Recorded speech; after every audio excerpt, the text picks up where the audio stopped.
completed our chapter. Now we will discuss the question answer. हमने अपना chapter complete कर लिया. अब हम क्या करेंगे? क्वेश्चन आंसर्स डिस्कस करेंगे. Question 1. The enclosure in which Curry lived was a thatched roof that lay on thick tree stem.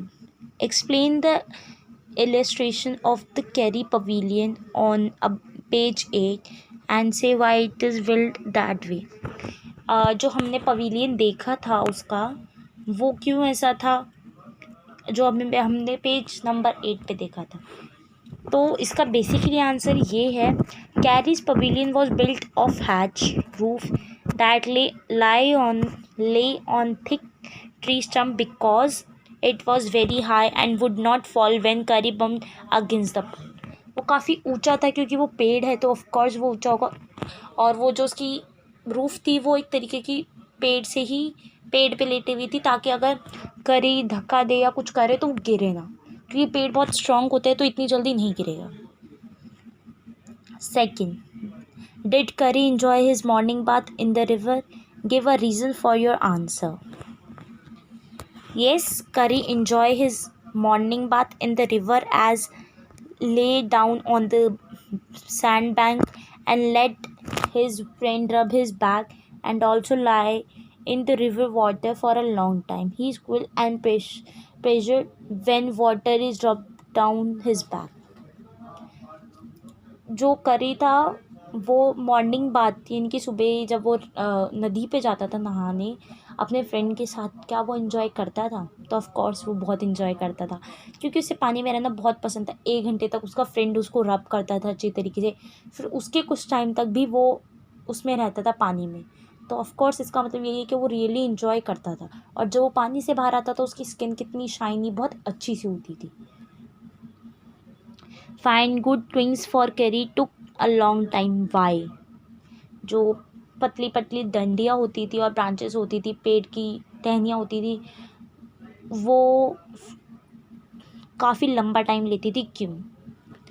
Finding good twigs for Kari took a long time because his friend has to climb all kind of trees to get the almost delicate and tender twins.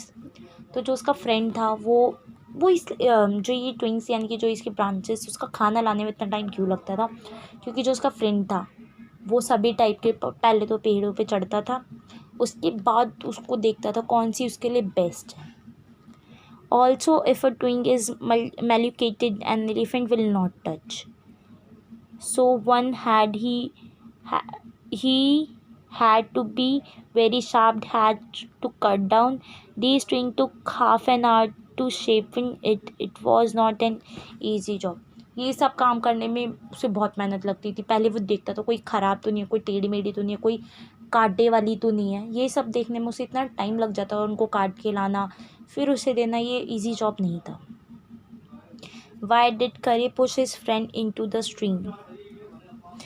Curry pushed his friend into the stream because a boy was lying flat on the bottom of the river. Curry wanted his friend to save the life of that boy, so he pushed his friend into the stream. क्यों करी अपने friend को बचाना चाहता था? क्यों उसने खींचा नदी के बीचों बीच में से उसे? क्योंकि वो चाहता था उसने पहले तो देखा उसके जो फ्रेंड है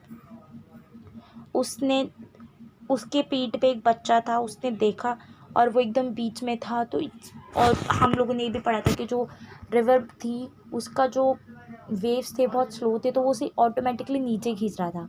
तो वो चाहता था अपने फ्रेंड को कि वो उस बच्चे की जान बचाए और उसे भी हेल्प करे, तो इसीलिए उसने खींचा. Curry was like a baby. What are the main point of comparison? Curry was like a baby because he had to be trained to be good just like a baby. Curry एक बच्चा था क्योंकि ताकि उसे train कर सके, उसे training की ज़रूरत थी ताकि वो एक अच्छा बेबी एलिफेंट बन सके. He had to be taught when to sit, when to walk, when to go fast, when to go slow, when he was naughty he need to be scolded, and if not he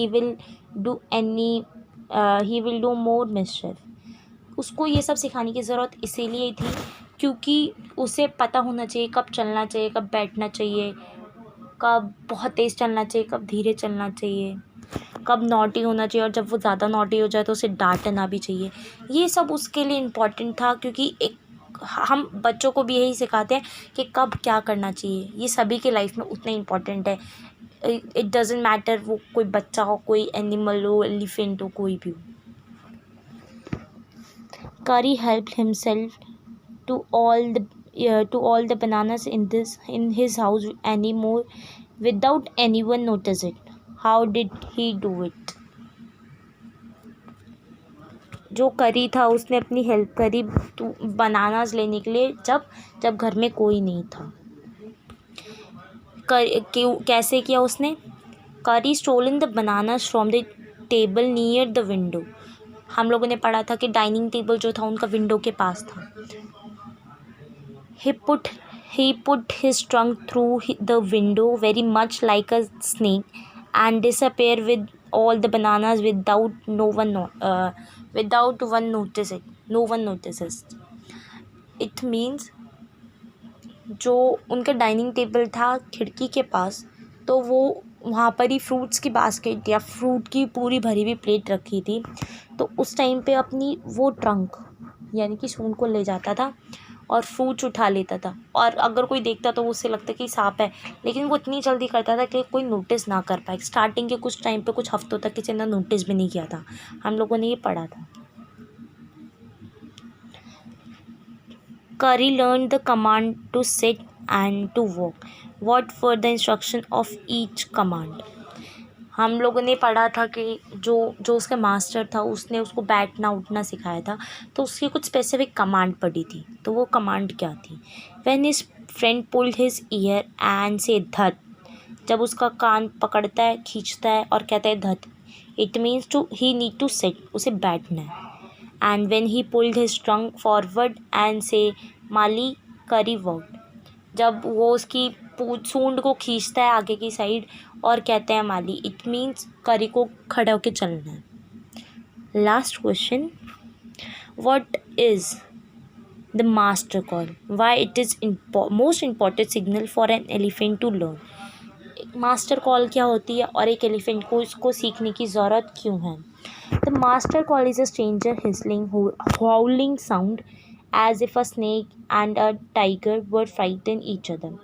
हिस्लिंग जो सांप के होते हैं ऐसे करके आवाज़, और शेर की दहाड़ने की आवाज़ होती है, ये सब उसे सिखाना है। उनका ये कह सकते हैं टाइप का कोड वर्ड था, जैसे कि सांप और लड़ते हैं ना शेर टाइप, वैसे it is most important signal for an elephant because whenever master is in trouble, one master can call will bring the elephant near him.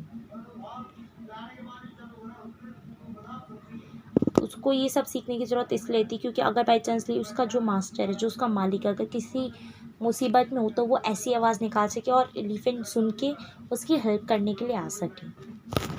That's all for about this chapter. Thank you so much.